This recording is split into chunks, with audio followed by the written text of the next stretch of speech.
Hey everybody, welcome to another episode of Dead in Sports. My name is Kenneth Bienge. Joining me on the show is the 430, BZ 430. B, what up? What up? What's good? What's going on, everybody? What's up? Manny will be joining us. Manny from the Technical Foul Podcast will be joining us in a little bit. Speaking of podcasts, make sure you guys go out and check out 12 Cows Podcast. Subscribe to Dead in Hip Hop, the YouTube channel, and even subscribe to the podcast as well. We got a podcast feed out there too.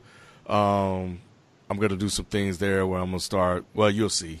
So just subscribe to it so you'll stay updated on that.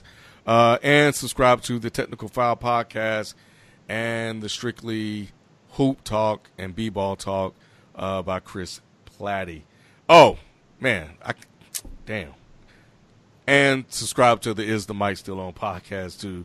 That show's hilarious. It's me and B&B and the rest of the crew from Dead in Hip Hop. So check all of those out, man. Plenty of content coming your way from Dead in I was going to say Dead in Hip Hop, but just Dead in Media, man. So y'all check that out and just make sure you get your feel. Actually, Manny just joined us on the podcast. So perfect timing, Manny. We were just kicking this thing off. Oh, word? Okay, that's what's up, man. My bad, man. My bad for being late. No. It's all good, man. You know, it was last minute that I hit you up, so it's all good, man. We we were just in there just talking a little music before we got started. So no big deal. So I want to start the show off with Dame Lillard. By now, I'm sure most of you guys, well, if you guys follow basketball, you are aware that he beat the Lakers by himself in the fourth quarter, popping threes in everybody's mouth. I think he got Lonzo twice. 4 threes in the fourth quarter, back to back to back to back to overcome an 11-point deficit against a hot Lakers team. I didn't think I would be saying that, but the Lakers are playing good. So, big win. So anyway, so I thought about this, and I want to put this out to you guys, and I think I already know the answer, but I just want to get you guys' thought on it anyway. Lillard, as a basketball player, is he underrated or underappreciated? And one quick thing, and I know, be you ready. Last thing, every year it seems like he has to fight to get into the All-Star game. So let's go, man. Why are we not showing Dame Lillard enough love, man? Because I think NBA fans, I think NBA media, sometimes because he's out in the West we glamorize Westbrook so much. We glamorize Stephen Curry so much. We, glamorize CP3 so much. James Harden. I think he's always in that forgotten of guards that's out in the West. I think that's why. I think that's why he's kind of almost both underrated and underappreciated. I think people sometimes, even myself, sometimes, and I'm not perfect. Sometimes I catch myself forgetting about Dame Lillard and not giving him the props that he rightfully deserves, because Dame Lillard, that is a bad man. Like, that dude went off. I mean, he's been doing that. So it's not like him, the way he was going off yesterday was like the first time he's ever done that. Dame Lillard, we've seen him plenty of times go off, take over games in the fourth quarter, put teams on his back in the fourth quarter. So, I just my personal opinion, I just think because he's just out in the West and the media glamorized Westbrook and Steph Curry so much that, they don't need to take time to wait and glamorize this guy. I think for the media to start really glamorizing this guy, he's going to have to start making deep runs in the playoffs. Like, we talking, Western Conference Finals. Second round might not be good enough. He gonna have to start making to some Western Conference Finals for teams to be like, for the media to be like, oh, wait a minute, we got to start paying attention to this Dame Lillard guy, because you go into the first round and getting bounced. You keep doing that, then the media and fans, they're gonna kind of forget, and they're not gonna appreciate you like you should. But Dame Lillard is a certified baller, and he should be known as that. For one, a big time baller, because that dude is no joke. That dude got range. He will take over a game. He's not scared. I mean, he just got all the tools that we, a lot of fans, he be like, oh man, you need that killer. Like, that guy is a killer. He wants to take the last shot. He wants to put the team on his back, and he's not afraid to. So shout out to Dame Lillard, man. Hey, look, you got my support, man. I as of right now, for the last month, I even telling myself this last month, I'm going to start putting Dame Lillard higher on the PG list because he deserves that, man. I agree with everything B said. You asked originally if he's underappreciated or underrated. Like B said, I think he's both. And I think it's a combination of things. I think number one, I think he came from a small school, Weber State, so he didn't get that national exposure in college. And, a guy like Russell Westbrook, even Steph to a certain degree. I mean, Davidson had that that miracle run in the tournament. Way back when. So, Steph Curry had a year or two of national exposure at the college level, so to kind of build his brand up, plus being Del Curry's son and all that. Dame didn't really have that. So I think a lot of the just the average basketball fan never, and then of course he gets drafted to Portland of all places. I live out here, so Portland is not exactly a huge media market, you know what I'm saying? So, so I think that contributes to it.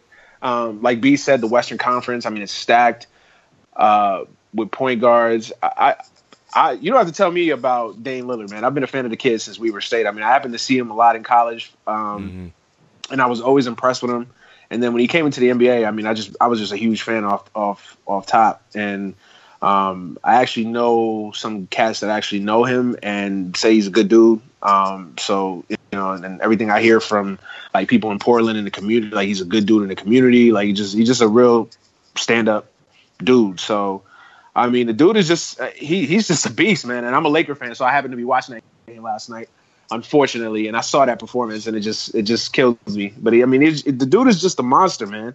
He's a monster. And I actually posted on Twitter today, and I know this might be controversial, but I was like, yo, if I had a game to win for my life, and you asked me if I had to take Russell Westbrook or Damian Lillard, I'm going to take Damian Lillard. That's just me, my personal opinion. I'm taking Damian Lillard. I'm with you, man. Give me Dame all day, man. Like we saw, what was that against the Rockets? When he hit that, no, was it the Spurs? No, it was the Rockets. It was the Rockets first round. Yep. Yeah. We it was like that was his coming out party, at least for us.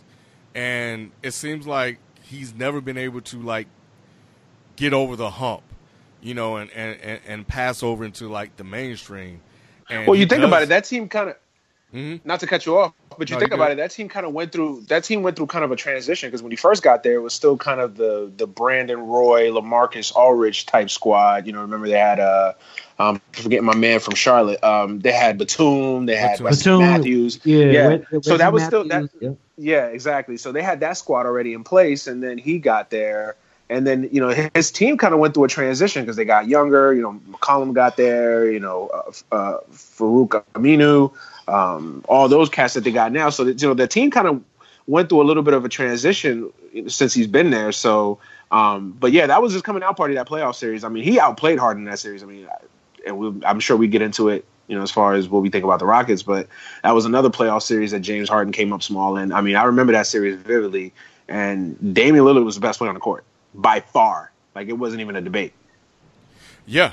I mean, I was a fan, but that right there, I was like, okay, that's it. It's official. Dame Lillard's official, because that was also a series where we saw what LA was all about, and at that moment, and I think I think we were still doing this show, and I think I was telling Ralph that just LA just wasn't built like that.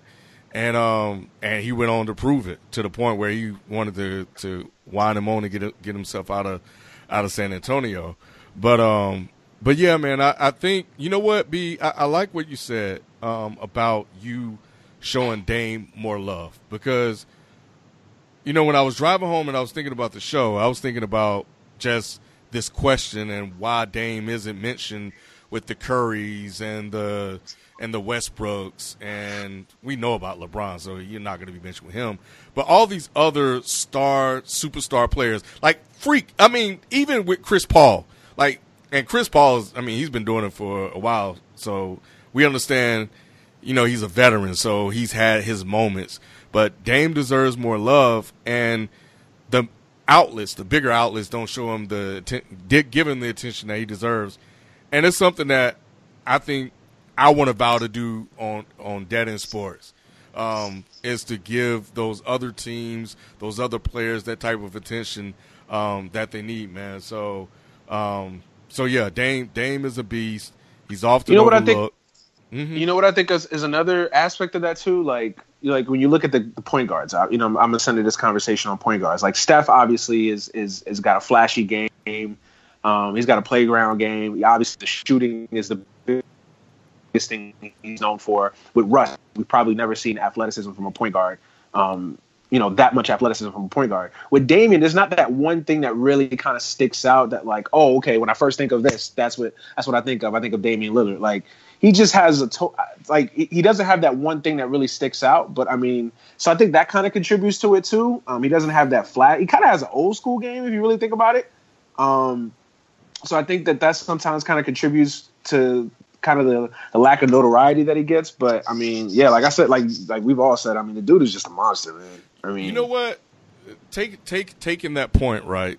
I think, like when I think about Chris Paul, he doesn't have that flashy game, but he's a superstar and everybody talks about him. I think with the way the media is now and the way the talk shows are now, that kind of contributes to your point.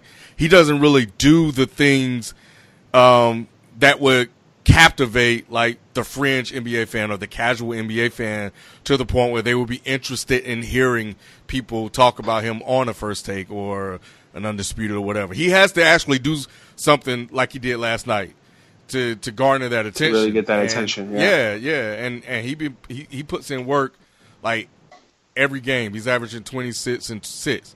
Like he's carrying that team right now. And when you look at the Blazers, like CJ McCollum can ball, but it starts with Dame Lillard, then CJ, and then it's everybody else. Right. So, shout out to Dame, man. I haven't heard him rap. Have you heard him rap? I've heard him rap. He's actually, I'm not gonna sit there and say, he's on, J level or something like that. But he could spit. Dude's a competent rapper. Compared to some of the dudes that's out right now, of course. Yeah. I don't know. We don't need to get into that. Nah. What about Lonzo? Have you listened to Lonzo's mistake? I've been avoiding it, but yeah, I ain't gonna say he's my man's, but he's on my team, so I got to rock with him. That's your man.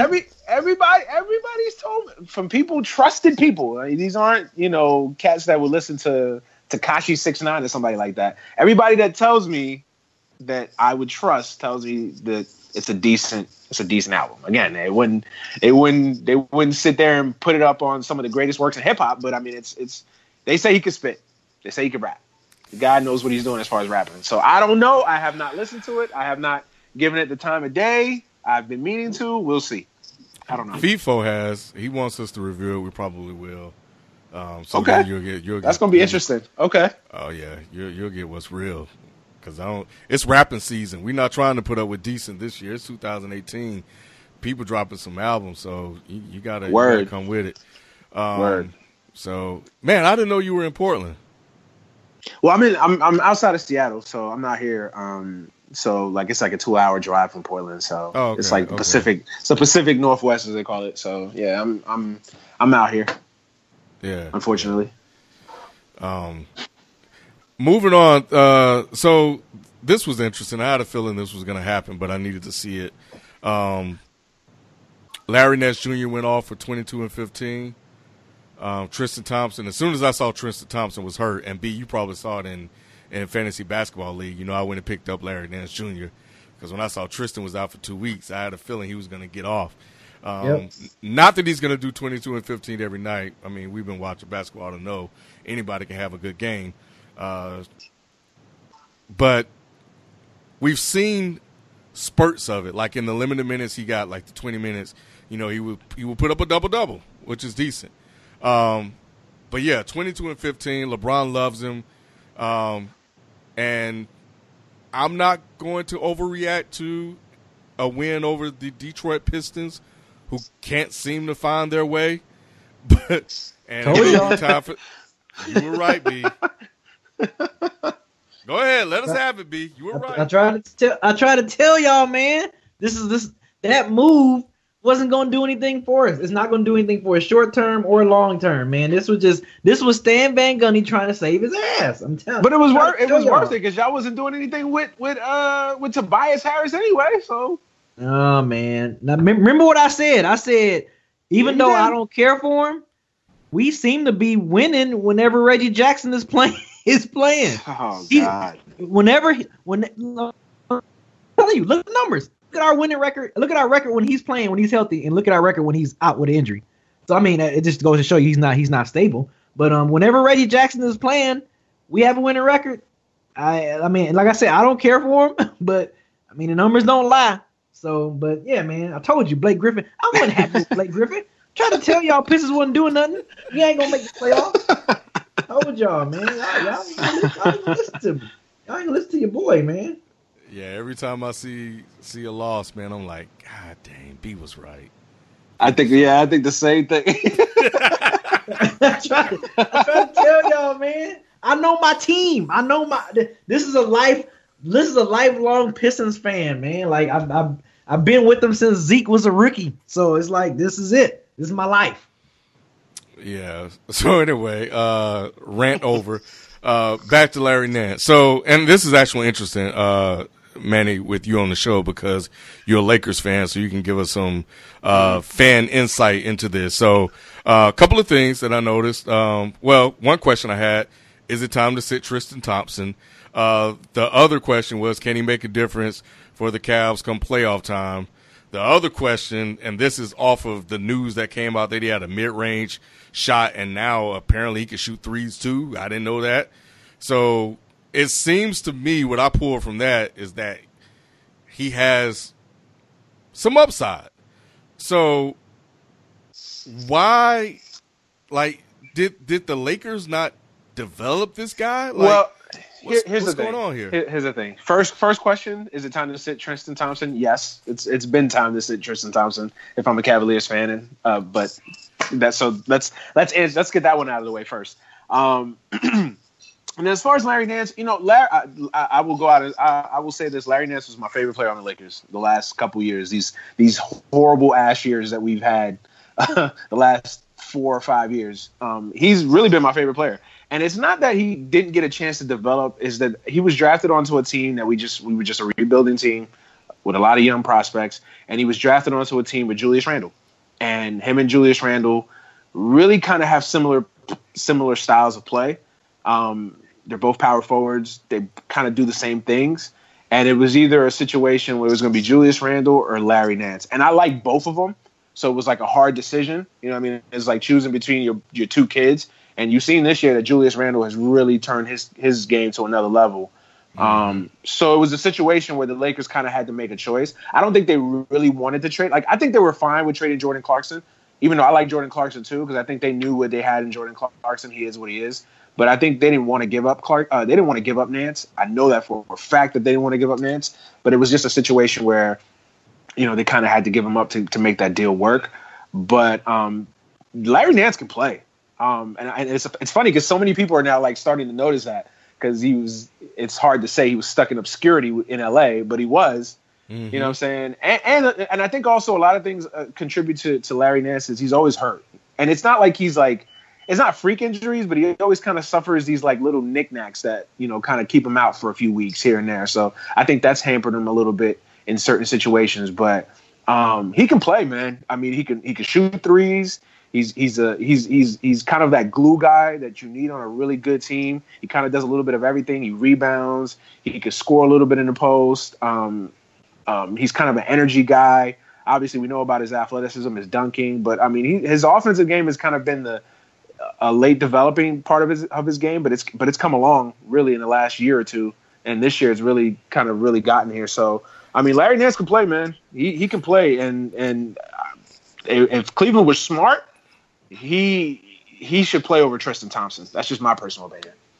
Yeah, we'll see if Lou's smart enough to do that. But yeah, I think the thing that stood out to me was, he said that it was just a shot that he never took in LA, or something along the lines they didn't want him to take it or something like that. Yeah, they never really ran offensive plays for him because I will say that they never really ran plays for him. So it was a situation of he didn't really get those opportunities to kind of be a go-to guy in an offense. So yeah, I mean, he's right about that. You know what I wonder, B? B, you remember? I don't even know why I'm even phrasing it that way. But when I was thinking about this, right, and him having like a mid-range shot, I don't know why, but Amari Stoudemire popped in my mind, right? And I was like, could he be like an Amari Stoudemire? Like, could he develop into a replacement level, as they like to say, Amari Stoudemire? I know Amari was a baller, and we know that Larry. We just don't know what Larry can be. But if you look at the numbers, I think he could put up comparable numbers, given time. And of course, obviously, we have to see him play. But what do you think, B? I mean, would you sit Tristan Thompson, and do you think he could be like that guy that makes a difference for the Cavs when they hit playoff time? Heck yeah, I'll sit Tristan Thompson. I don't care if I am overpaying him. I just feel like Larry Nance just brings more to the table. I mean, Tristan Thompson really is out there just for putbacks, rebounds, and protect the glass.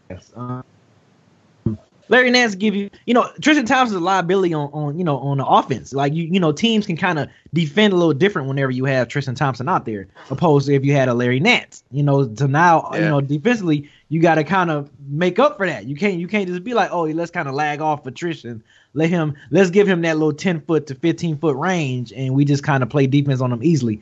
With Larry Nance, you got someone that can attack the basket. You got someone given with the right coaching and the right kind of defensive scheme, he can also be a defensive stopper. I mean, probably not to the extent of a Tristan Thompson, but he's athletic enough to where he can guard that 3 through 5. You know what I'm saying? So yeah, I think look, this can be a good spark for the Cavs, man. This would be a chance for, like, I know you always hard on him, Ken, for Lou to try to really try and get kind of freaky with the lineups. You know what I'm saying? So I would say this would be a chance. This can make Ty Lue look good if he, with throwing Lance, insert him in that starting lineup at that power forward, / center position if he wants, because how tall is he? 6'10", 6'11"?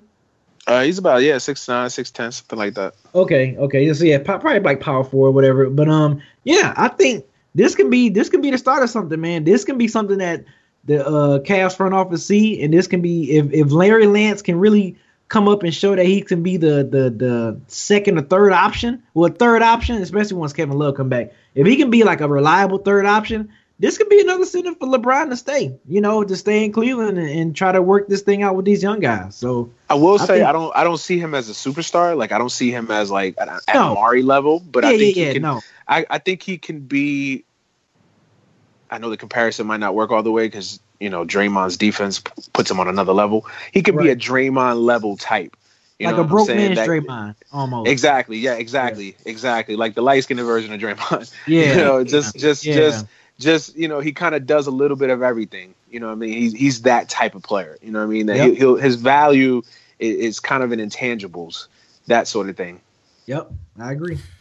Yeah, it's funny, man, because it's when you think about Tristan Thompson, it's hard to really imagine that he was actually a fourth pick. He was a fourth pick in the 2011 draft.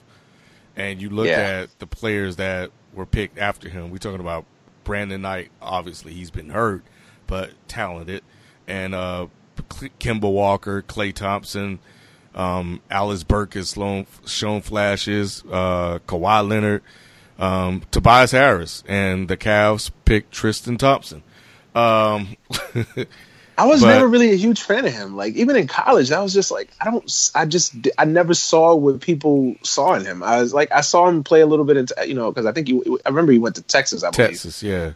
Yeah, and I was just like, he's all right. But I mean, I never was like, oh, wow, Tristan Thompson. I never was wowed at him. And I think for the 4th pick in the draft, like, you got to be wowed with somebody. And I never was wowed with him. So I never really liked that pick to begin with. But, yeah, he's kind of proven to me what he I thought he would be like a Dale Davis type, a guy that'll play 15 years, be a good guy off the bench type of dude. You know what I mean? Like, he's not a bum, but not a guy that's worth $90 million. That's definitely for sure. But the interesting thing about that comparison is that Dale Davis was better. When I think about Dale Davis, I just don't see Tristan Thompson doing the things that Dale Davis did. So I mean, we're talking about a guy this year that's averaging 6 and 6. And he's making $82 million, and Larry Nance is putting up 11 and 7. And the scary thing is I don't think he's been unleashed yet. So I think with a guy like LeBron by his side and hopefully mentoring him, who knows where he could take his game if he has some undeveloped talent there. So for me, like, Tristan Thompson should have been sat down. Same thing with JR. It's time to sit him down too. But I think now, and I've always felt that they may unleash him in the playoffs, but why wait? Because now you're talking about you have a chance to go with George Hill, Rodney Hood, LeBron, Kevin Love, and Larry Nance. Like, that's a nice lineup. And then Larry Nance can do the things that he does best and he can be an offensive threat where Tristan Thompson isn't. So we can do everything. Which will help Kevin Love down low. It'll take pressure off him. Yeah. Exactly. Yeah. So I agree, man. You don't have to sell me on it. I completely agree. I hated it. I hated when we gave up Larry Nance. I was like, damn. I hated it. But yeah, because I was like, man, he's going to Cleveland. Golly. But yeah, Larry Nance is legit, man. Yeah. So Manny, you mentioned earlier, you brought up the Rockets. And I don't know about you guys, but I like these Saturday night NBA primetime games. And the Rockets and the Celtics, they squared off Saturday, and for pretty much it felt like the whole game, the Celtics were dominating.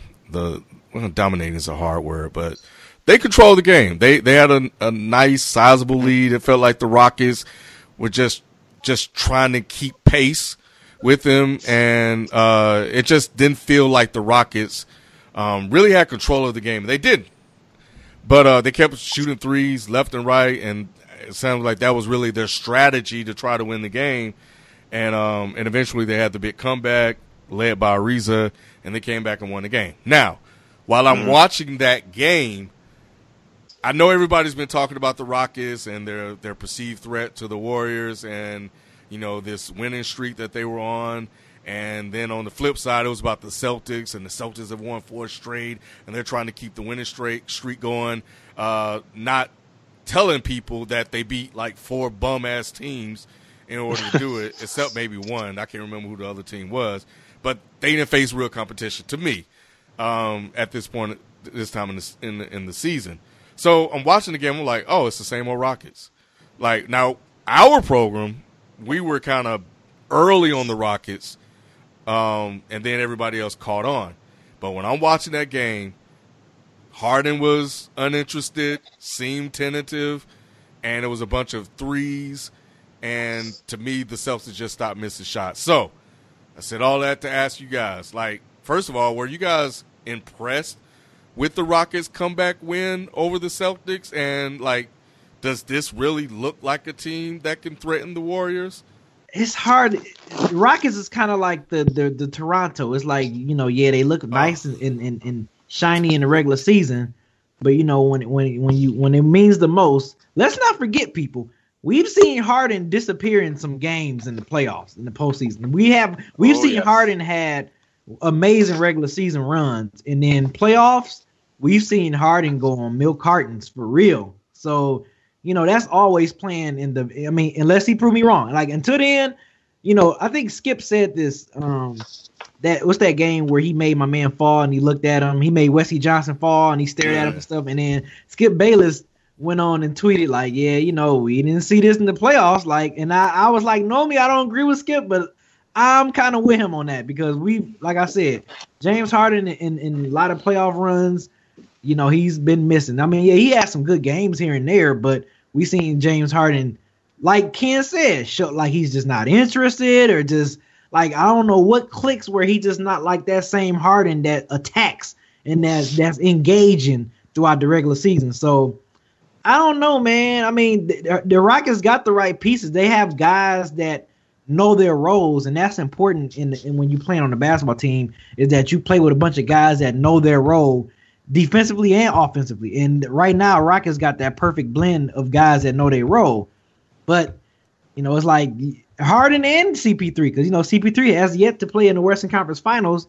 And, Harden disappeared. He'd be on disappearing acts in the playoffs. So, both of those guys, they're going to be on a microscope real large this upcoming postseason, especially the way they're dominating this regular season. It's almost kind of like, is it going to be the same story come playoff once we get into them late May games? So, I don't know. They got the right ingredients to compete and give especially the way the Warriors been playing and how they mentally seem fatigued right now. So, of course, right now, Rockets looking good. They got the best record in the NBA, best record in the West.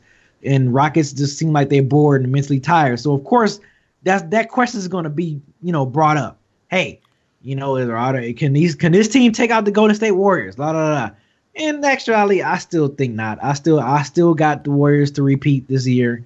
But it's just going to be interesting. It will be fun if we can get a great competitive, attacking, engaging James Harden if they meet up in the Western Conference Finals and CP3. Finally have his chance to shine in the Western Conference Finals. It would be exciting, but I just think overall, I don't trust the Rockets. So right now, I'm still expecting to see James Harden on the milk carton sometime during Memorial Day weekend. I just think Memorial Day weekend, I just have a feeling he's gonna be on my milk carton when I drink my milk on Memorial Day weekend morning. So hey, it is what it is. I completely agree with you, man. I know you guys. I don't know how hard you guys have been on the Rockets on y'all show, but on my show, I have killed that franchise to no end. I'm not believing it. I'm not buying the hype. I'm not sold on it for a lot of reasons. Number one, D'Antoni hasn't won shit in his life. So my bad. I didn't mean to curse, but he has not won anything in his life. So why, if he didn't win with Phoenix, why am I going to believe he's going to win now? So I'm not buying that. James Harden, milk cartons. You said I don't even need to speak on that because you exemplified that perfectly. And Chris Paul is a guy that I've killed notoriously. For all the accolades Chris Paul gets, this is a guy that has never, I repeat, never played in a Western Conference final. And don't tell me he didn't have talent. He's had talent around him, and he has not gotten his team to a Western Conference final. So I'm just not buying it. I'm not buying it. I don't think when the money's on the line, I just don't think they can beat the Warriors. Because the one X factor the Warriors have is they have Kevin Durant. And I don't think the Rockets have anybody that can guard Kevin Durant. And I don't even think it's a guarantee that the Rockets will get to the Western Conference Finals. I think everybody's kind of penciling in the Rockets there as a for sure. Like everybody's just kind of marking it down on their calendars. It's going to be Rockets Warriors. I wouldn't do that. I would not do that. That's a hot take. I would not do that. I'm not saying that. I'm not saying that they will lose for sure, but I'm just saying I wouldn't guarantee. I wouldn't pencil the Rockets in the Western Conference Finals. That's just me. Yeah, I mean, they have history, and you can't ignore the history. I don't know, man. Like, we know what Harden and Chris Paul are. We've been hard on them for being those type of players with the talent that they have. But earlier this season, they seemed like a different team. And when I watched that game against Eastern Conference contender, I don't know. It just something felt off about that game, and I honestly think that they lucked up and won that game. Yeah, Harden, I agree. Well, wasn't the game against the Celtics that game against the Celtics that they blew that lead and Harden had all those turnovers and was complaining about the officiating and all that, where they blew a 26-point lead? Yeah, like it wasn't that a game against, and I said it on my show. I was like, when you blow a 26-point lead, and I'm not even sure if that was the case. I think it was like a 24, 25 point, whatever it was. Like when you blow a 20-something point lead, you can't blame the officials. I'm sorry, like that. Like I'm sorry, I can't listen to the officials cost us the game. Like nah, you blew a 20-something point lead. Like bruh, come on, like nah. Yeah, and what's funny about that is that I think that was the game that Harden committed those 2 turnovers, those 2 offensive fouls. Yeah. And he complained to the officials. Well, after this game, Marcus Smart was complaining to the officials, complaining about the officials officiating in that game. So now that you reminded me of that, maybe that played into the game and why Harden seemed tentative. Because to me, it was Eric Gordon. Eric Gordon he just caught fire, and he was the one that kept them in the game and eventually helped them win the game. And then Ariza, with the steal and the big 3, and I think Chris Paul had like a hustle play, so he impacted the game in other ways. And Harden kind of got his late by default, just by being in the game, because he took a stupid ass 3, and then I think he drove to the basket, got a layup, but then when he had a chance to put the game away, he missed a free throw. So, and I was like, dang, you got the LeBrons right now. So for me, I saw old Harden, meaning that the guy that you guys are talking about in the playoffs showed up in a game that mattered, and they needed to come back and show that you guys got lucky the last time you beat us. That was a fluke, that 26-point comeback, and this is who we really are, and they didn't do that. So for me, I'm starting to kind of walk back how I felt about the Rockets, and I think all of the public attention. Now, what I will give them, everybody's like, oh, Rockets, but what I will give them is this. I think Daryl Morey has set the tone, and he said championship or bust, and we are obsessed with winning. So he's trying to instill a winning culture in that franchise. But like you guys have eloquently put it, you got to show and prove. And what better way to do it than to beat the Warriors in the playoffs or whoever getting your way. So, we'll see. But another thing, too, with the Rockets, too, is that this might be their best chance. I mean, this might be their best chance. And it's crazy to say that because, Chris Paul's not getting any younger. It's not like Chris Paul is 27, 25, 26, 27. Like, Chris Paul is on the other side of 30. I think if he's not 30, he's going to be 30 soon, or he's 31. And so I don't even remember how old Chris Paul is, but he's not getting any younger. And eventually, it's going to be now or maybe not now or never, but it's getting close to now or never. Well, yeah, I agree with that because the one thing you changed was Chris Paul. Mm-hmm. I mean, and some other probably bench pieces, but when I looked on the court, I'm like, it's the same old guys that was here the last season. So is Chris Paul going to make that much of a difference? And so far he has. But I would also argue that Clint Capella improving his game from last year has helped him out a lot too. Just being a defensive presence, rebounding the ball, hustling, improving his free throw shooting. So he's helped them as well. And I know everybody points to that stat about their record when they're playing together, which means nothing in the playoffs. But nevertheless, so we'll see. But yeah, man, I just when I was watching that game, I was like, this looked like the team of old, same Rockets of old, and the game that did it for me with the Rockets, like if all their other playoff collapses didn't do it for me, last year's Game 6 in the conference semis against the Spurs, I believe the Spurs were missing Tony Parker and LaMarcus Aldridge in that game. I think it was either Tony Parker and Kawhi didn't play that game, or it was Tony Parker and LaMarcus Aldridge didn't play in that game. My memory is going, but they were like 2 of their players in that game, and they got blown out by 20, and James Harden didn't show up. If that doesn't tell you everything that you need to know about the Rockets and why people don't trust that team, what else will? You know, it's funny because we saw this guy against against the Heat when OKC went to the finals the first time with that. Absolutely. And I know what you're saying. Yeah, and that just seems to be who he is. But and you know what? The last thing I got is that I don't know if his game is a playoff. I don't know if he has a playoff style of game. Like it's so reliant on like contact and getting to the free throw line, and we all know that just doesn't happen in the playoffs. So, you know, if your shots are not falling, those step back threes are not falling, or you're not getting the calls, what next? So, we'll see. Moving on, Manny, you follow football, right? Of course. Okay. All right. Cool. Le'Veon Bell. It's being franchise tagged. Everybody, you guys probably already know that. I think he's stated probably going to make $14 million. 15 million. I believe it's like 15.2 or 15.3, something like that. Wow, that's incredible, man. Anyway, my question is very direct and simple. Is he worth 15, 16 mil, which is what he's asking for? That's a lot of money. It's a lot of money, especially for a running back. I think he's worth it. I think he's young enough still where I think you can have a few more productive years out of Le'Veon.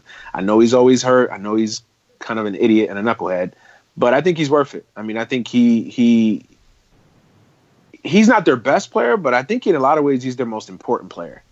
Like how is he not his best player? Who is Antonio? Yeah, I think Antonio's the best player on that team. Yeah, but Antonio Brown is the bad man. Antonio's their best player. But Le'Veon is their X factor. He's the guy that takes that team to a whole nother level. And I think he's worth it. And if they don't pay him, somebody else definitely will.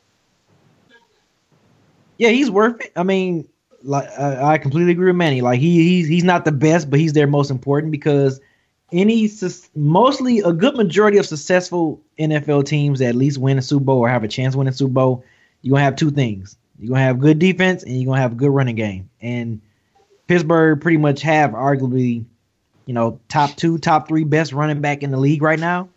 So you got to pay him. You got to pay him as such. You got to pay him like he's one of the top backs in the league. So I think he's definitely worth it. I do remember, didn't he mention something, Ken, about, if they franchise tag me, I'm just going to retire or whatever because, he want that long contract. He ain't retiring. Yeah. I remember I thought didn't he make that threat, Ken? Yeah, he did. If I get franchise tag, I'm gonna retire. Well, he made that threat, and then he also said if they franchise me again, I'm gonna sit out. Like I'm holding out. I'm not playing under the franchise tag or whatever. We'll see if he hold out come training camp. He'll probably hold out a week or two, but he's gonna play. I think they'll work out. I think eventually they'll work out a deal. He's too valuable to that team. That team still has a window to win a championship, so I think they'll work something out. I really do. And he's still in his prime years as far as age. As far as he's 26. Yeah. So you still, NFL 26, you prime. You still got a good 3, maybe 4 years left, but you still got 3 good prime years. Barn hole, you don't get no major injury, no knee, no Achilles, nothing like that, no tear, nothing. Yeah, Le'Veon Bell can still be effective for any football team at the age he's at right now. So yeah, hold out, still works out because you gotta have a running game.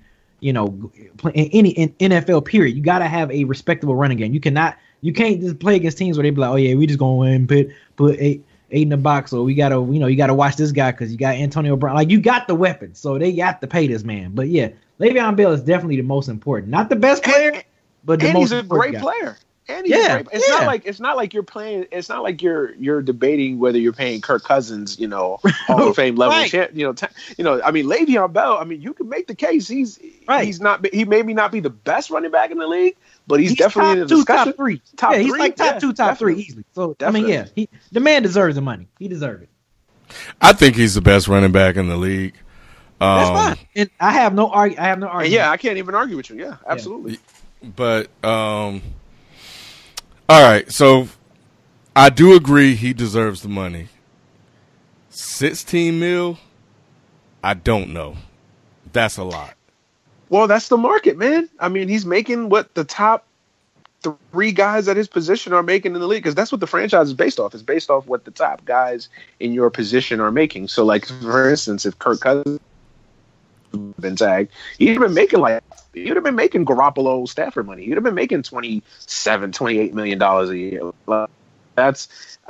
I agree. That's a lot of money for anybody, but that's the market.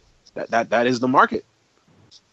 But I think Devontae Freeman is the highest paid running back in the NFL right now. And I think he's getting $8 million a year. I think so. Is he really? I think so. Yeah. Yeah. So $22 million guaranteed. So he's straight. $26 million over 3 years. It was a 5-year, $41 million extension. He got $22 in guarantees and $26 over 3 years. And they gave him $15 million to sign. So, and Le'Veon Bell is way better than Devontae Freeman. Yeah. So that's why I definitely think he's worth the money. But the reason why I kind of scoff a little bit at 16 is how does that impact the rest of the roster? And what I would like to do if I signed him is I would try to find some kind of way to tie that into Big Ben. Because Le'Veon Bell, Antonio Brown will more than likely be great wherever they go.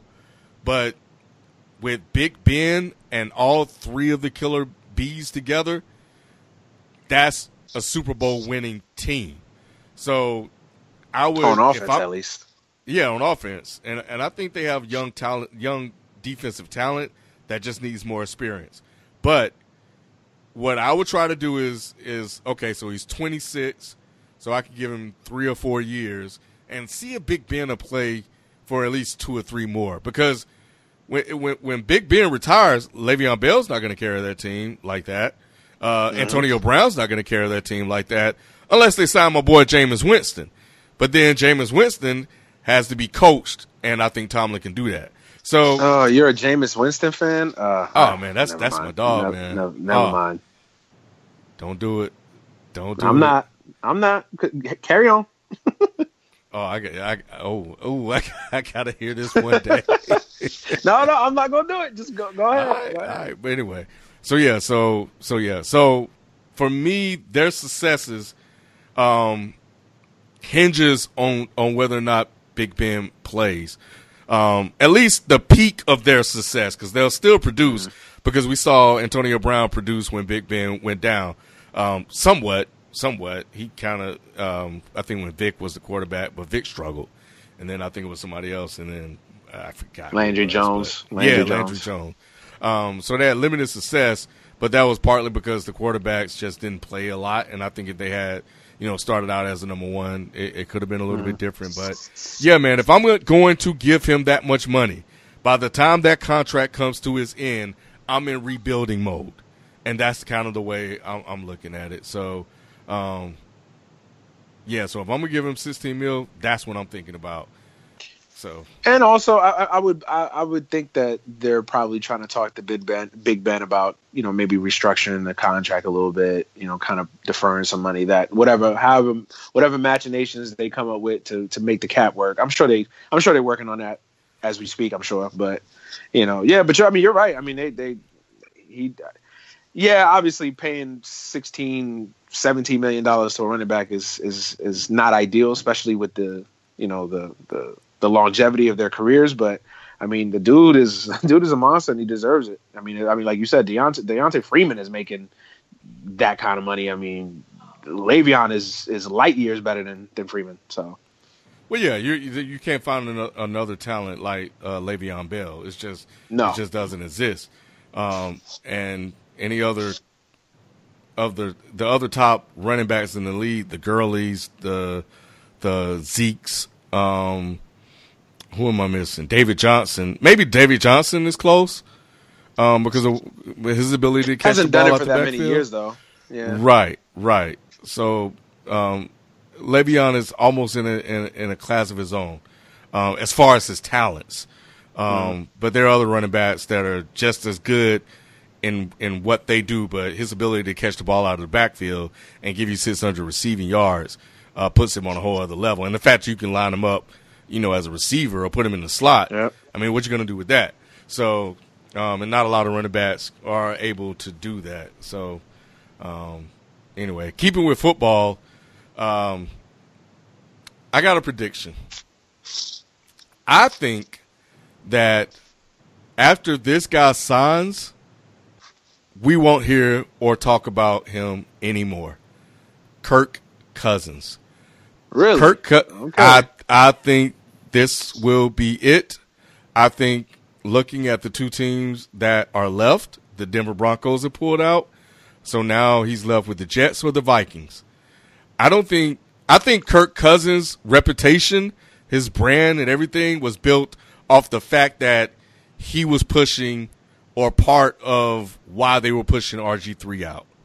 That controversy around RG3 and Kirk Cousins and Jay Gruden. So it didn't have anything to do with RG3 and his injuries and the way he handled himself in the locker room? And they totally stuff? Yeah, they did the brother wrong, man. They did the brother wong. They did the brother, man. Yes. Oh, that's another conversation. We can have that debate. I hate Jay Gruden for what he did to RG3. Look, I'm not a Gruden fan. I think Jay Gruden has a job because of his last name. That's just me. Mm-hmm. So I'm not a Gruden fan, but I mean, RG3 didn't help himself in that situation. Let's be fair there. RG3 did not help himself in that situation. I'm not saying it was all his fault, but he didn't help the situation.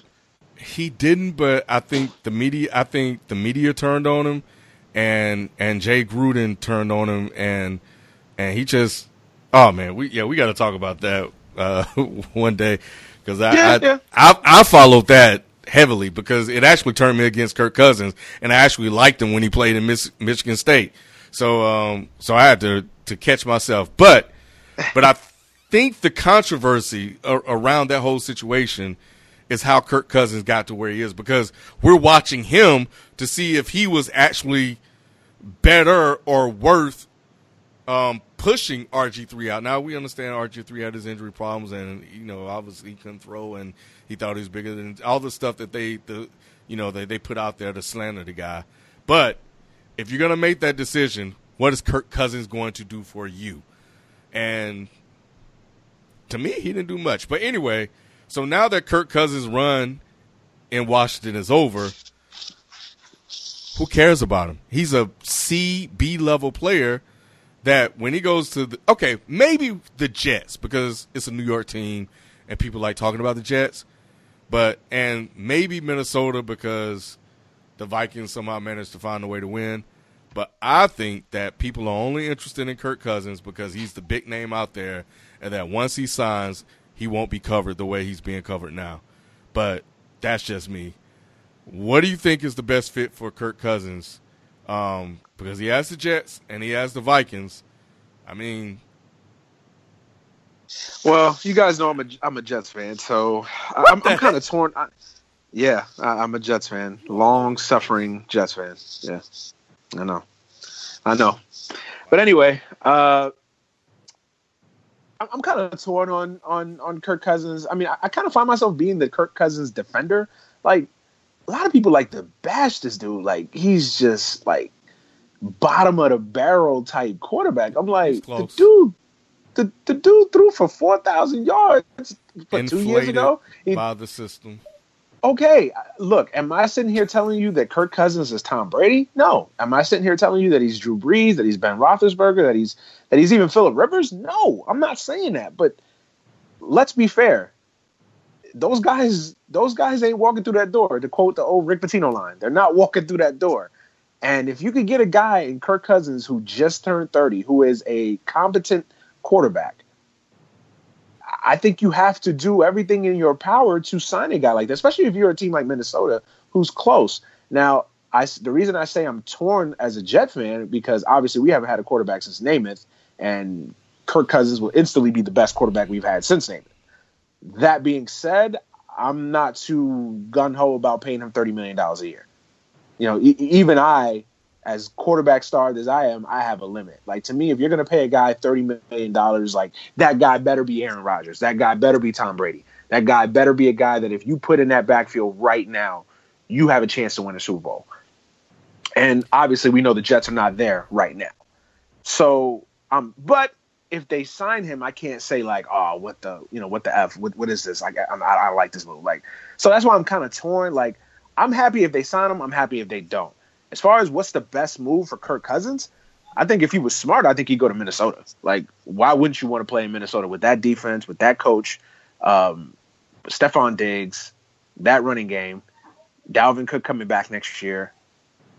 Why wouldn't you go to like Minnesota? Is, you know, I can make the case that you go to Minnesota, that might be the missing piece for them. Oh my God! I know you're not a fan of that. No, not at all. B, hold on. B, what team? What? Go ahead. I'm about to say, what teams is he looking at the Jets in Minnesota only? Those are the only ones they're well, and his choices down. Yeah. Well, if you believe the reports, so first it was down to 4. I don't know who to believe, because first I heard earlier today. I think it was Ian Rappaport or somebody else said it was down to 4. It was down to the Jets, the Broncos, the Vikings, and the Cardinals. And then apparently over the last several hours, I think the Cardinals have dropped out and the Broncos have dropped out. So now I think it's down to the Vikings and the Jets. The Jets can offer him the most money. The Jets are close to $90 million in cap space. The Vikings obviously can offer him a chance to win. So it's down to basically those two. I was thinking Broncos and Jacksonville. I don't know what their situation with Blake Bortles. Well, Jacksonville, they just re-signed Blake Bortles. Oh, they resigned. Okay, so they going with they resigned. They gonna stick it out with Blake Bortles. I was say yeah. I was thinking the AFC squads. Yeah, Broncos and Jacksonville, but that knock out Jacksonville. If I'm Kirk Cousins, man, if Jets want to roll out that Brinks truck for me, go ahead to the Jets. I'm sorry, Manny. I know you a Jets fan, but look, if I'm a player and if I'm 30 years old and the team talking about rolling the Brinks truck out for me, I'm going over there. Jets seem like, Jets, they in a bad situation though. Who can he throw to? Like, who catching the ball out there in the Jets? Well, I mean, we got Robbie Anderson, who is an idiot, but we got Robbie Anderson, who came into his own this year. Who's running the ball? That's true. Bilal Powell. Don't play my boy Bilal, man. Bilal's solid. How's the offensive line looking? Crap. Maybe the Jets might not be the best situation here. Well, listen. Obviously, Jets are a year or two away from really contending team. We need a lot of work, especially offensive line. Our defense is still solid. We're always gonna have a solid defense. I hate our coach. I can't stand Todd Bowles. I don't even know why if you're a quarterback, why would you ever go play for Todd Bowles? I don't know. But that being said, it is New York. The marketing opportunities there, the off the field stuff is always enticing for guys. And don't say that that's not an appeal. It's a difference between playing in New York or Minnesota. Now, again, if you ask me, the smart football move is to go to Minnesota. That's what I would do if I was Kirk Cousins. If I'm 30, I'm trying to win a Super Bowl, I would go to Minnesota because I'm not winning the Super Bowl with the Jets. At least not right now. At least it's currently constituted. Now, we do have close to $100 million in cap space, so we could conceivably sign Kirk Cousins and make a couple other moves. So, if I'm Kirk Cousins, oh man, I just got so many issues with everything. Take your hate out of it, man. If I'm Kirk Cousins, it really is. It really is. Man, if I'm Kirk Cousins, I need a plan. Give me a plan that shows me 3, and I'm going by what you said, Manny. You said you were a year or 2 away. By year 3, am I competing for a Super Bowl? Am I going to be a Super Bowl contender or close to it? If you can show me that, then I'll sign with you because I know you got the money. Because, yeah, I know a lot of people are saying going to the Vikings would give him a chance to win now. I just don't believe it. Really? Why don't you believe that?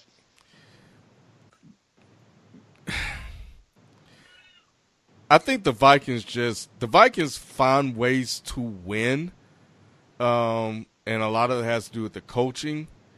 But I also think that they just had a lucky year, somewhat last year.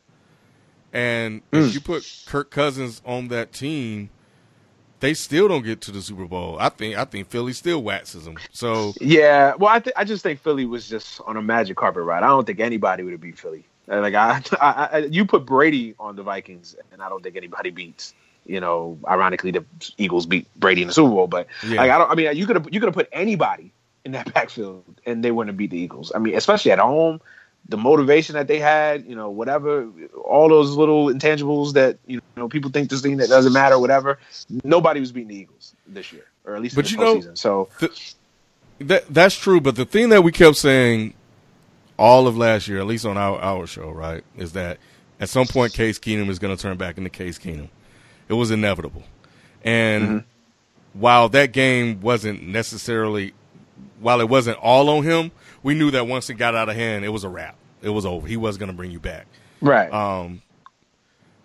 The same thing applies to Kirk Cousins, because we've seen Kirk Cousins fail in critical moments. Yep. Yes, over and over and over again. So that's why I think that statistically he looks great. B can speak to this about Matt Stafford. Matt Stafford stats look awesome, but they don't amount to much when it's over and done with. And that's what I think that's going to happen. But that's the thing, though. Like, it's a conundrum. It really is a quarterback conundrum. And I talked about this on my show. It's like, I get everything that you're saying. You're paying a guy that has overinflated stats, $30 million, and you're going to be bound for disappointment. But what's the alternative? Let's just for argument purposes, let's just say that Case Keenum signed somewhere else. So what is the alternative to not signing Kirk Cousins? Teddy Bridgewater? Are you winning anything with Teddy Really? Teddy Bridgewater? Absolutely. Oh, come on. We pro brother on this show. You've been slandering the brothers. You done slandered Todd Bowles. And you done slandered Jameis Winston. Oh my God. Listen, I'm not trying to slander the brothers, bro. Trust me. But what I'm saying is, first, I like Teddy Bridgewater, but is he healthy? Number one. Is he healthy? Does he have two functioning legs? That's the question I have. And another thing too is, it's not like Teddy Bridgewater lit up the world when he was a starter for Minnesota. He played well, but it's not like he was this, it wasn't like he was Donovan McNabb out there. It wasn't like he was out there playing like Tom Brady. Like, what exactly did Teddy Bridgewater do? He was still developing, and he just got hurt. Teddy's smooth, man. Teddy is definitely on the same level as Case Keenum. I'll take Teddy Bridgewater over Case Keenum and Sam Bradford any day when his legs are healthy. Oh yeah, over Sam Bradford, yeah. And Case Keenum, he got hurt. His third, the beginning of his third year. So he was still growing into the quarterback he was going to be. But I mean, the brother was still winning games. I like Teddy Bridgewater. I really do. I don't know how healthy he is. I don't know how ready he is to contribute. I mean, now obviously he's a year or two removed from that surgery, so he might be able to work. I mean, I don't know, man. To me, if you have a chance to get Kirk Cousins, I would take Kirk Cousins over Teddy Bridgewater. That's just me myself, but yuck. We're gonna have to agree to disagree on that one. I think with the Jets, here's the thing. If Kirk Cousins signs with the Jets, you're basically signing Mark Sanchez. That's what I think y'all going to get. What? Mark Sanchez all over again. I'm telling you, man, it's going to happen. Kirk Cousins, and you know how the New York market is. They're going to run his ass up out of town. Well, Well, if he doesn't play well, yes, I agree with that. They're going to definitely run him out of town. But here's the thing, though. Like, I think we live in this world where, like, if you're not Tom Brady, then every other quarterback is in this world where we're constantly searching for this great quarterback. Who's the next great quarterback? Who's the next great quarterback? Like, I think we tend to undervalue or underappreciate the good, solid quarterbacks. And like, who is the alternative? Okay, he's not Tom Brady. He's not Ben Roethlisberger. He's not Aaron Rodgers. We know this. We completely understand this. It's not even a sense of arguing or debating it. But Landry Jones, you know what I mean? He's a competent quarterback. So I don't know. It's a quarterback conundrum. And the Redskins, you know, they're pronouncing like they're all of a sudden better because they got Alex Smith. To me, it's a lateral move. Like, Alex Smith, can you honestly say Alex Smith is better than Kirk Cousins? Yes. Hey, I can. I guess. Let Alex Smith has won. How many big games has Alex Smith won? He has a winning record. He's won way more games than Kirk Cousins. He's had more opportunities. And the other thing that people don't discuss is, you know, the Redskins were a franchise in a constant state of dysfunction.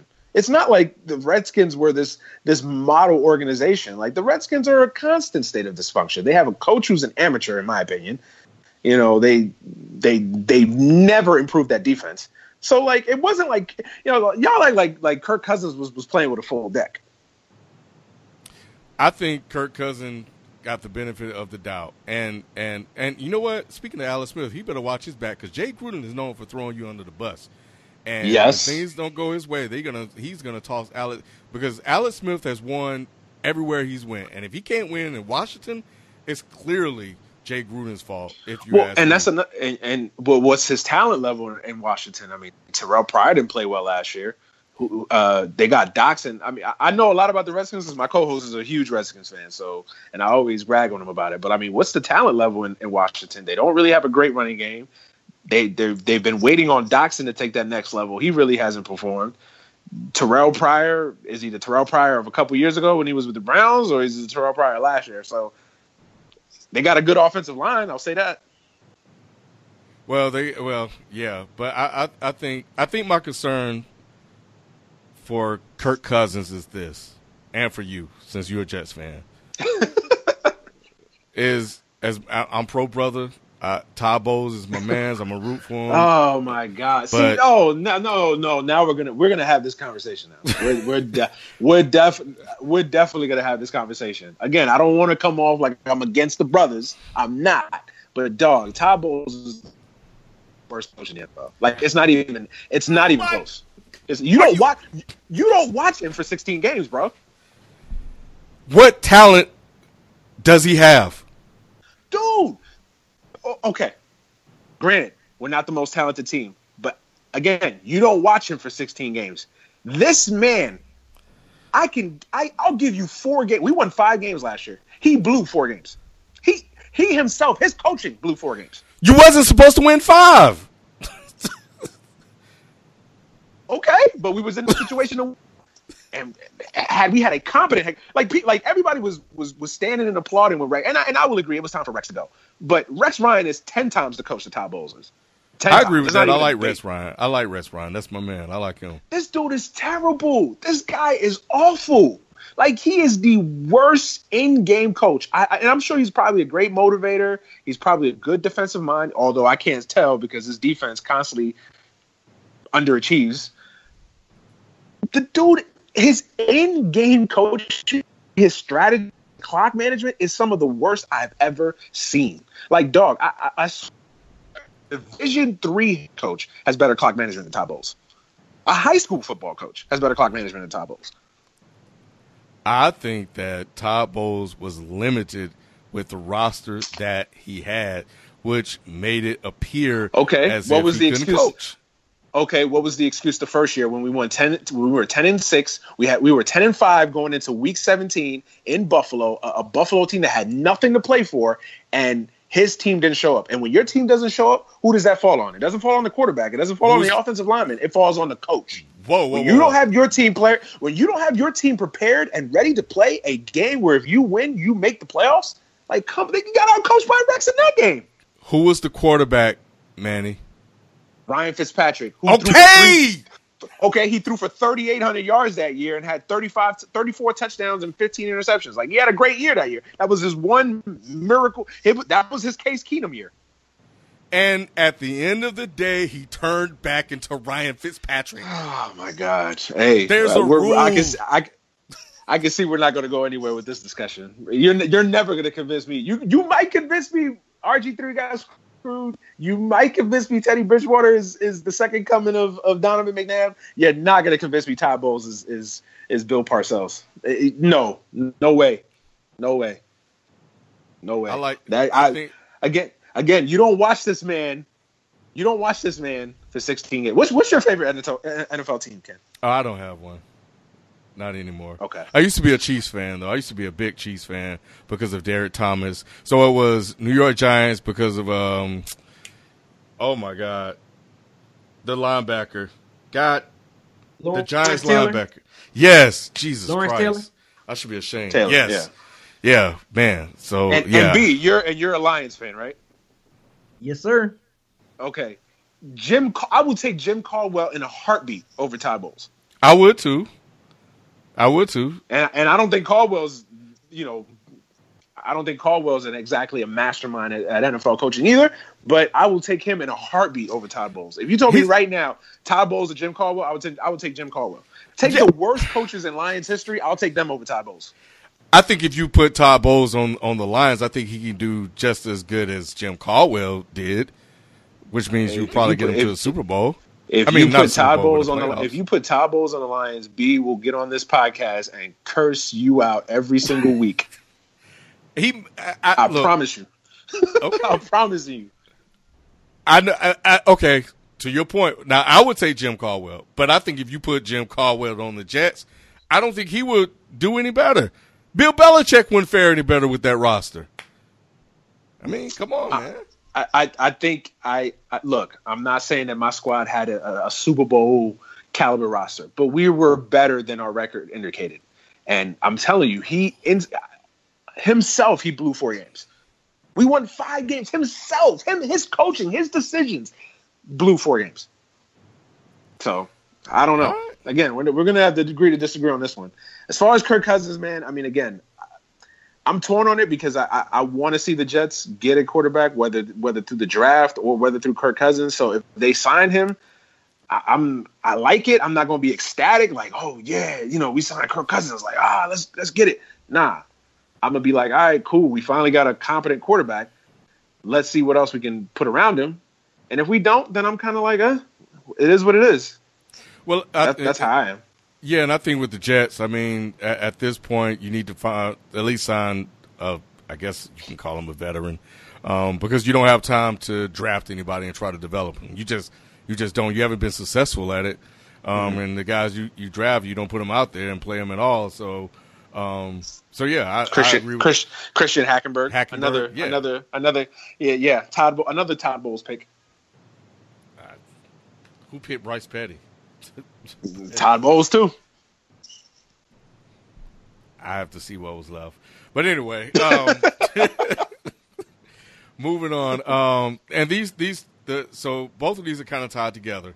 Saquon Barkley, a lot of talk about Saquon Barkley, and a lot of talk about the Giants and what they will do with their pick, and I know some people had the Giants picking the offensive lineman, who seems to be the safest pick in the draft, which would make sense to me because they need an offensive line. I don't understand why they would go draft Saquon Barkley. But I understand if you think you got a chance to get a Zeke or a Gurley, then I guess you got to take that chance. But I don't think so. I'm going to just say I think Saquon Barkley is overrated. What? Yes, I think he is. Oh, I think Saquon Barkley is overrated. You're killing me. He's not worth the number 2 pick, man. Not even the number 1 pick. I think he's overrated. I'm gonna wait to respond. I'm gonna let B respond because I gotta get my thoughts together. So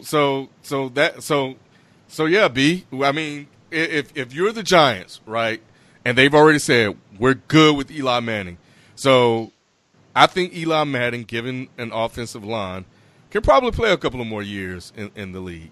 So they've already decided we're gonna go with Eli Manning. If you are the Giants, would you go with the offensive lineman that you desperately need, or would you go with Saquon Barkley, who many are saying is the best pick in the draft? And I mean, and that shit. And you know what? Now I'm cursing too. And if you don't think Elon got it left, let us know about that too. So what would you do? And do you think Saquon Barkley is overrated? That's the dude from Penn State. Penn State. Oh, the running back? Yeah. I mean, he definitely NFL body ready. I mean, he's not like he's an undersized back. He's definitely come in the NFL averaging 20, 25, the way he's built.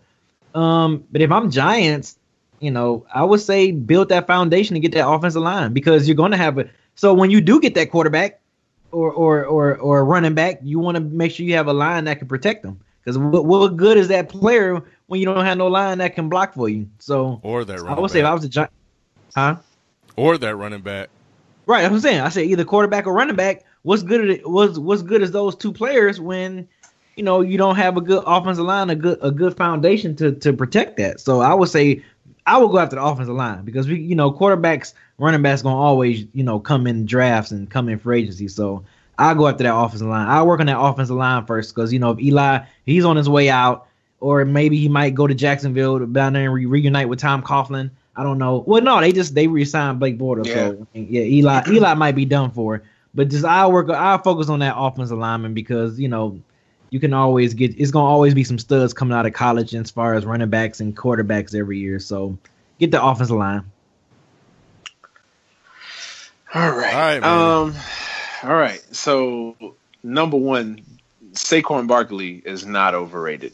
That young man right there is the truth. And you want a hot take? I'm gonna give you a hot take.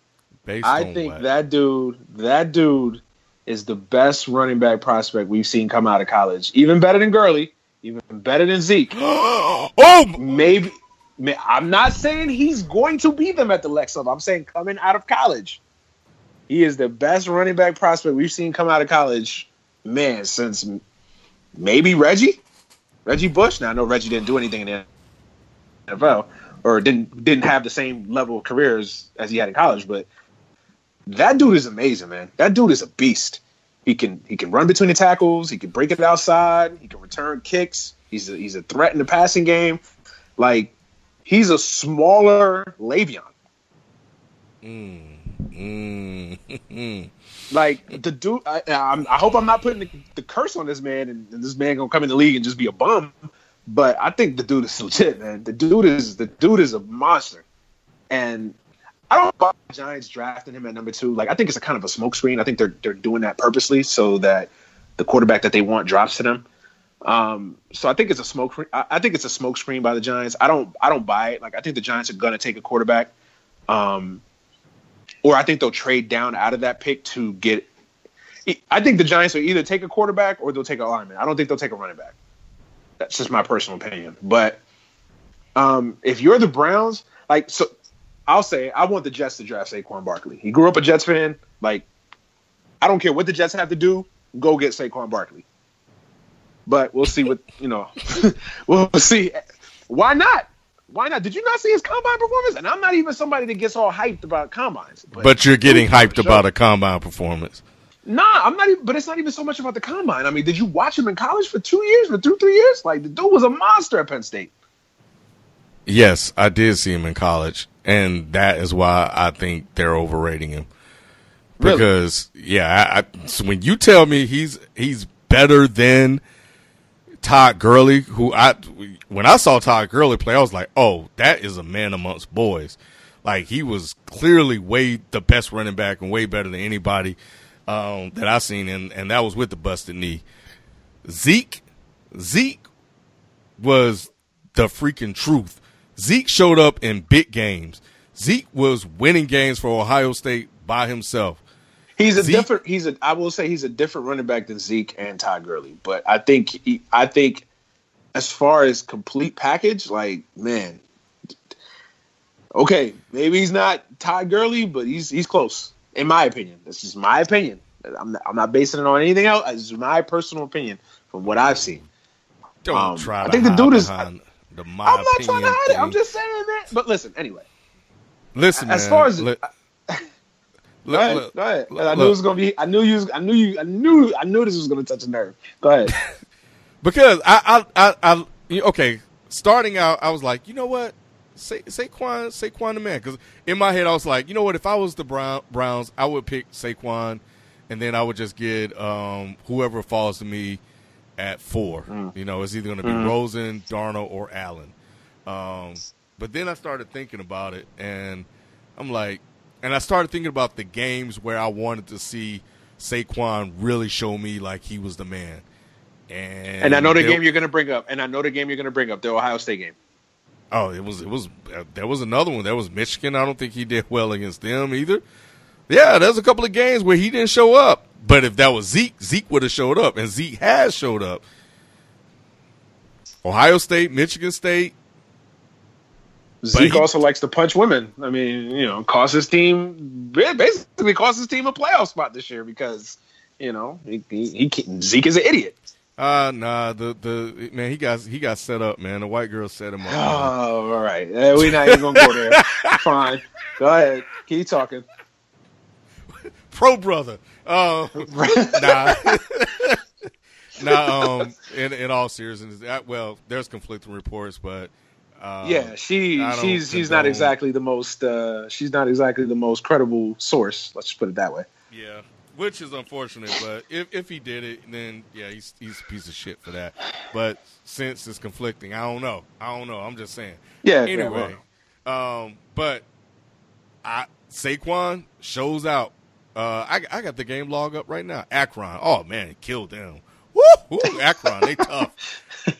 Now Iowa, you know, no, it's not. I know what you're doing. I know what you're doing. Go ahead. I'm just saying. So you already know. So. It's like, go ahead. I'm gonna let you live. Go ahead. I just and he has the talent by the combine. So you know, everybody's saying, oh, so he seems to be what we saw on the court. But man, when you it's the Johnny Manziel thing, right? I knew Johnny Manziel wasn't gonna be any good in the NFL because whenever he played against the top 10 SEC teams. He struggled. Yeah, he got Alabama once or twice, but LSU and all the other teams, he struggled. And we all know the SEC at the time that he was playing had NFL caliber talent in that conference. So I have to judge you by the quality of your opponents. And Ohio State guy, I mean, you that's the NFL team. Yeah, I mean, that whole defensive line is going to play in the NFL. Yeah, I agree. I know. Now, are we going to act like he didn't return a kick for like 100 yards that game, the first play of the game? And then I think he scored another touchdown on their second drive of the game, and then he didn't do anything else the rest of the game.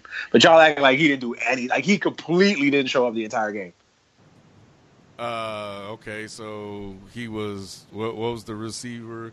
That is okay. I'm gonna let you. I'm gonna let you live though. What happened?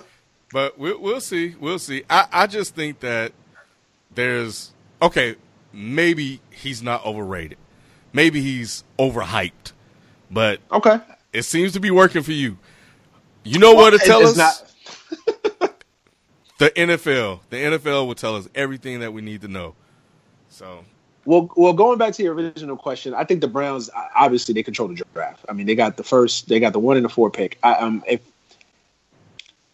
me, I have a philosophy in the draft. Like, if you have a top 4 or 5 pick, you always take the best player available. Like, that's just I think the smart money is always taking the best player available if it fits your team. Like, obviously, if you already have a franchise quarterback, don't take Sam Darnold. Like, why would you do that? But if all things are equal, like, you take the best player available. Because when you have an opportunity to draft a guy in that position, like, you have to take the best player available. Like, you can't be in a situation where, you know what I'm saying, you're the Browns, especially the Browns. Like, any other team, you can maybe debate it, but especially you need help with everything. Like Yeah. you don't have the luxury of saying, well, I don't want to take Saquon. I want to take this guy instead. Like, no, you need help with everything. If I'm the Browns, I take him at number one because either way you still win. Because I'm high on the quarterbacks in this draft. I'm not as high on Baker as I am the other three, or 2.5. But I think they win either way. Like, I think if they take Saquon number one at 4, they probably won't get Darnold, but they still have a chance at Rosen or Allen, or even Baker. And that's not that I'm not even high on Baker Mayfield. I don't trust Big 12 quarterbacks. That's just me. I don't trust Big 12 quarterbacks. I've never trusted Big 12 quarterbacks. I don't believe in that air raid, one read, shotgun system. I just don't think those quarterbacks translate well in the NFL, and I think we have the history to prove it. So, but I like Baker Mayfield. I like his intangibles. I like he's a winner. I like his swagger. I like, I know he needs to calm down some of the DX chops and all that stuff that he likes to do on the court, on the field. But you know what I'm saying? But I like his swagger. I like his demeanor. I like how he carries himself. I think he's a winner. I don't know if his game translates to the NFL. That's just me.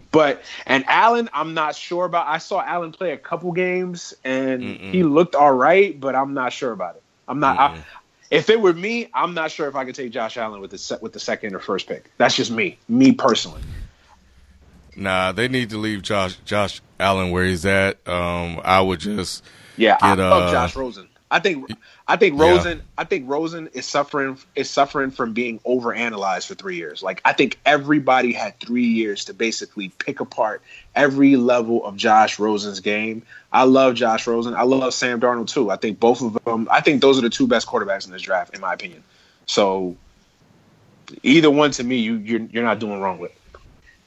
Yeah, and I think if they pick Barkley, the Giants will probably pick a quarterback, Rosen or Darnold, and I don't see the Colts drafting a quarterback. So that would leave them with whoever's left. So they could try to play it that way. I can see the Colts trading out of that third pick too. I can also see the Colts. I could also see, because obviously, let's just for argument purposes say that the draft plays out. Barkley goes 1, and I think the Giants would take Darnold. Then that number 3 spot automatically becomes now the prized possession, because now every team is going to try to jump the Jets, the Broncos, the Dolphins, the Bills. They're going to try to jump to that 3 spot to get ahead of Cleveland, to get ahead of Denver, to get ahead of New York. So that becomes a prime position right there. So, I could see the Colts saying, "What y'all got? What's y'all best offers for this 3 pick?" True. Yeah, that would make sense for them. So yeah. But I've been extremely critical of Sam Darnold too. So I don't know if he's going to be any better. But when you're the Browns, and I know a lot of people. What's your critique of Sam Darnold? His release, his motion. Nah, I just thought he was overhyped as well. I thought they tried to sell us him as the number 1 guy last year, and I saw a guy that turned the ball over a lot. Talented, yes, but he was turnover prone, like high turnover, like to the point like he was on the level of Jameis Winston when Jameis Winston had to come back for his second year, but he didn't get any of the Jameis Winston criticisms, so that didn't help him out either. But that's neither here nor there. I think there were some other reasons that led into that, but we're going to leave that alone this week. Yeah. All right, so when you do that, when you do decide to have that conversation, either you come on my show or I'll come back and we can have that conversation. Trust. Yeah, we definitely got a lot. We got some follow-ups for sure. Yeah. So I'll say this about the Texans and the Dolphins. I know and y'all don't have to say anything if y'all don't want to, but look, with the Dolphins, I know he's trying to backtrack. Look, I understand. It's your team. You can do what you want. I was disappointed in his response and the things that he was saying, along with the Texans as well, because I'm a big Deshaun Watson fan, and that kind of hurt. But I also understand. But I will say this. I think they need to be careful because coming out and saying what they're saying publicly really leads credence to what Kaepernick was saying last year when he was talking about suing the league. So now you have the Texans and the Dolphins saying, hey, we don't want players that protest. Okay, well, what were you guys saying last year when you guys were signing Josh Freeman? Not them, but, when players were signing Josh Freeman, who hadn't played in 4 years. So they probably need to be careful with that. And I was really hoping that we would be done with the protesting stuff because I think it ended last year, and they just brought it right back up. And I think if they just would have left it alone, we would be done with it, and you wouldn't have any more players protesting. But anyway, but yeah, that's what I had on that. Well, I honestly, I don't know why anybody is surprised by it though. Like, are we surprised that these dudes think that? Like, no, that's what they do. Like, of course they think this. If anybody thinks that Stephen Ross and Bob McNair are the only two owners speaking, they're speaking for themselves. No, they're speaking for the other 32 owners. Hell yeah, for the other 32 owners. Absolutely. John Mara, the venerable John Mara, he basically runs the league. He's the New York Giants owner. His family's been in the NFL since 1920. They've owned the Giants. He's basically the conscience of all the owners. When this man basically came out and in a non-roundabout way basically said, yeah, we're now he had to walk it back because he figured out he put his foot in his mouth. Hell yeah, but he backtracked. but he basically said that they're colluding. They're keeping Kaepernick out of the league. Like, that's what they're doing. So of course, why are we surprised that these dudes come out and say, we don't want guys that protest in our league? Of course, especially Bob McNair, Mr. Inmates running the asylum. Like, why would anybody be surprised by this? Like, that's what these dudes do. It's a good old boys club. But the problem that the NFL players have is that they're in a league where they have no power. They have no power. The NFL Players Association is a joke. DeMaurice Smith, I don't know how he still has a job. Like, they have no power. So even these dudes have carte blanche to say whatever they feel like it because they know at the end of the day, when they get to the negotiation tables, they know that they have something that the NFL players don't have. Power. They have leverage. Yeah. Yeah, well, anyway, that's why I was saying that, they should probably be careful because all they're doing is just giving circumstantial evidence to Colin Kaepernick's lawsuit. So we'll see. So because you definitely use this stuff against them. One topic I have left that I want to just get B's comments on, but before I get to that, Deandre Ayton, the center from Arizona. Deandre Ayton. Yeah. Yeah. So I don't know about you, Manny, but I know B, you watch a lot of college basketball, and from what I've seen, this guy seems like legit. I saw somebody say that he's the consensus #1 pick. Do you think he's the best player in the draft, and is he like the man, like the #1 pick heading into next year's draft? Kind of like a little bit of both, yeah. No, because he's a big guy, big, strong guy that's NBA ready. So it's like that's hard to pass up on that. That's this God-given natural talent and ability that he has. And I would say no, only just because the way the NBA is being played today. It seems like not unless he can be the guy that can kind of be the change it, kind of go back that way where big fellas matter. Yeah. Awesome. I miss that NBA, by the way. Because he's a true big guy that likes to punish you down low. Back to the basket, punish you down low. He's not a big guy that like to step out and shoot the 15-foot jumper or 20-foot jumper like that. He is a guy that likes to punish you in the paint. So for that sense, that's great. But the way the NBA is, it seems like the way NBA is going in recent years, and it might seem like this in the future years, where it's just kind of going small ball. Just think about this. NBA All-Star took out the center. They kind of really took out the center position. It's nothing but guards and forwards. So it's like this is the way that the NBA is going. So that's why I say a little bit of yes and no, just because you know, yeah, because like I said, he's a God-given physique talent, a young guy that gets it, that has footwork, you know, that wants to play down low, that wants to punish you.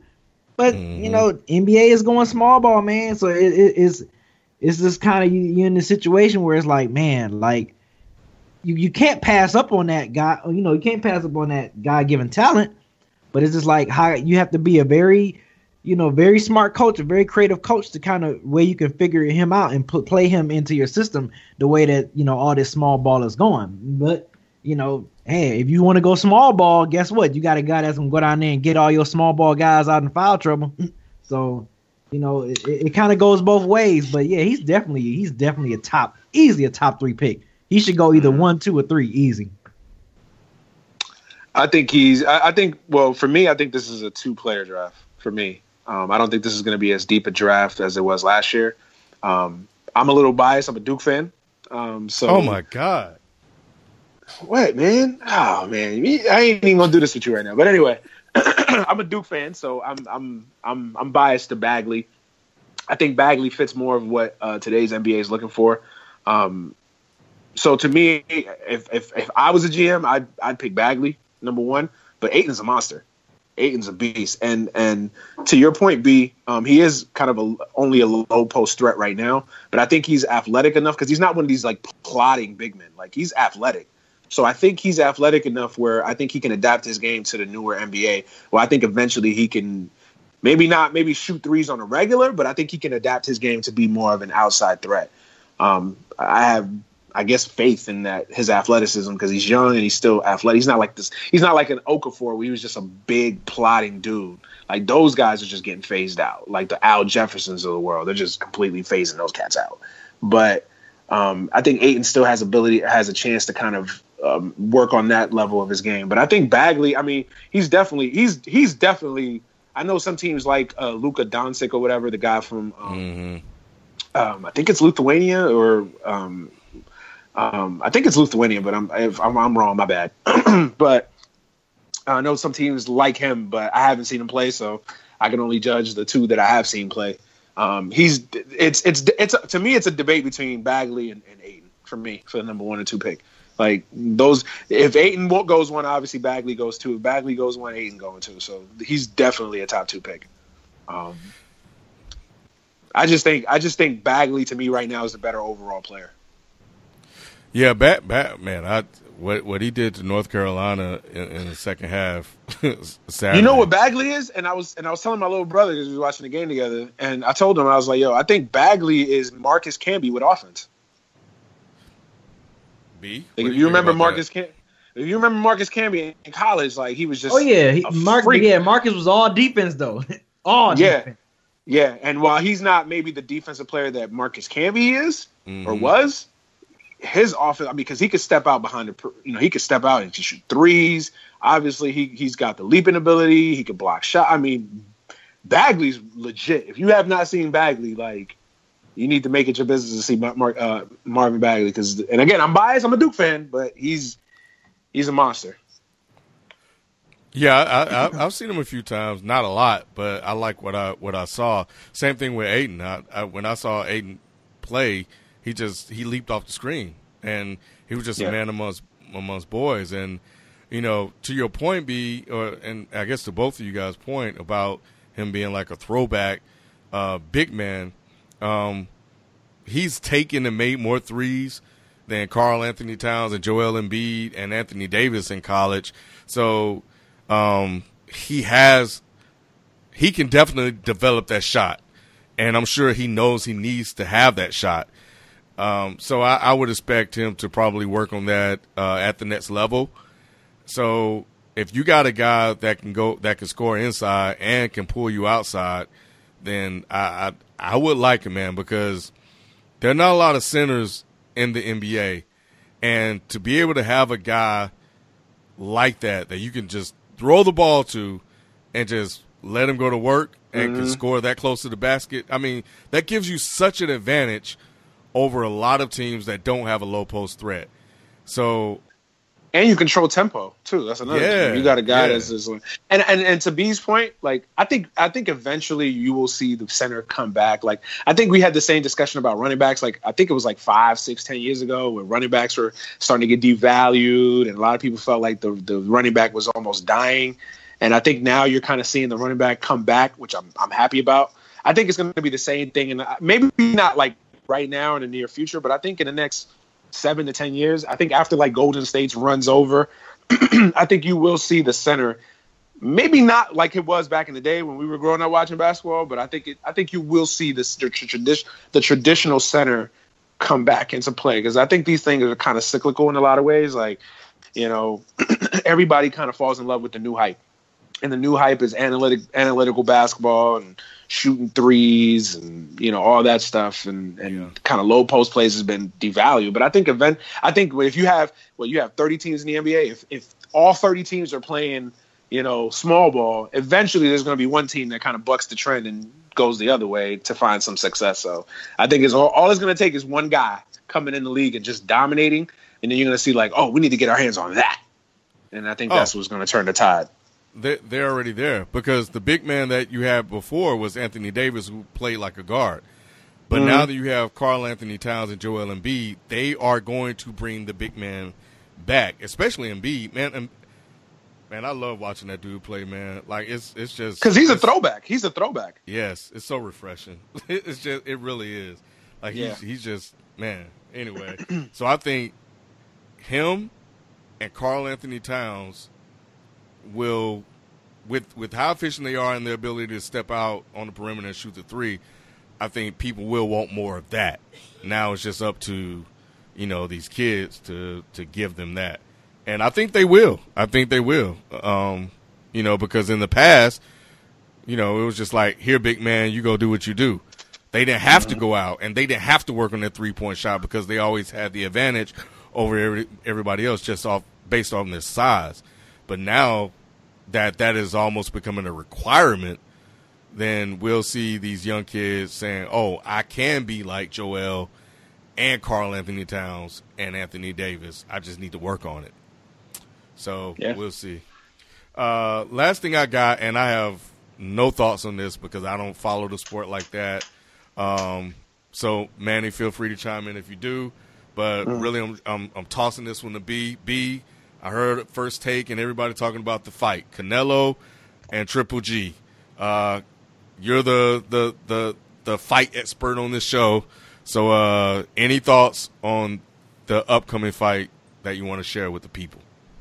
Real quick, I just want to touch on Deontay Wilder with his gutsy performance, beating another undefeated heavyweight, giving him his first L. Still 40 wins, 39 knockouts, man, for Deontay Wilder. Hopefully he's eyeing the Anthony Joshua fight, hopefully later on this fall, 2018. That's what I'm looking for. Looking forward to that. But as far as, you know, Canelo was caught with some substance in his system. He blames on the meat that he was eating in Mexico. And now he's changing his training location into the U.S. because he was training in Mexico, eating some bad meat that contained some steroids or some type of enhanced performance or whatever. Right. So that should be interesting. He that was quick on his feet to blame what he was eating. And not like I said, I think they had that excuse already prepared, but that's just yeah. You know, because I think when he fought him the first time, he didn't realize how freaking powerful Triple G was, and he's like, yo, I need something to go against this guy. But I don't think he did. I mean, I think he can still beat Triple G without the extra human advancements. But yeah, I think the rematch. I think it May. I want to say it's May 5th. May 5th is going to be the day of the rematch. Yeah, I think you're right. Yeah. Yeah, I'm looking forward to that. Also, I think Kell Brook had an impressive win. Errol Spence said he's willing to fight him at the 154 weight.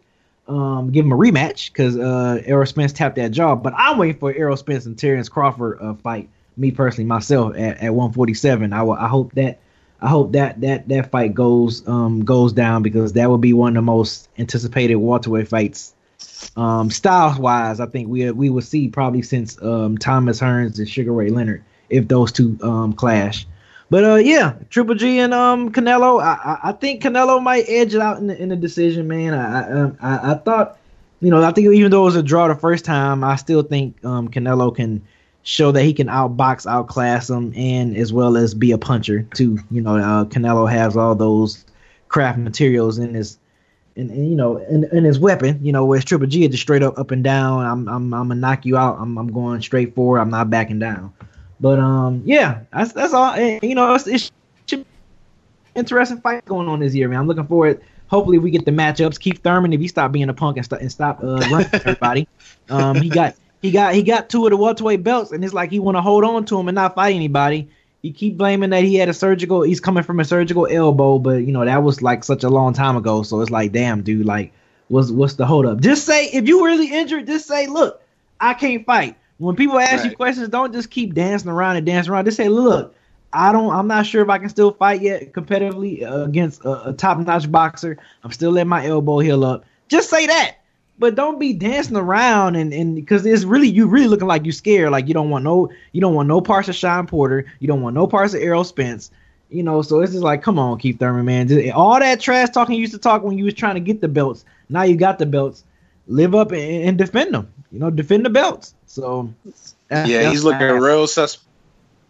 He's looking real suspect. Very suspect, man. He's looking bad out here, man. Whoever in this camp, they need to talk to him and tell him, man, like, dude, you out here looking bad right now. Word. All right. Well, this has been an interesting show. Thanks, Manny, from joining us again. No doubt, man. It's a pleasure every time. Yeah.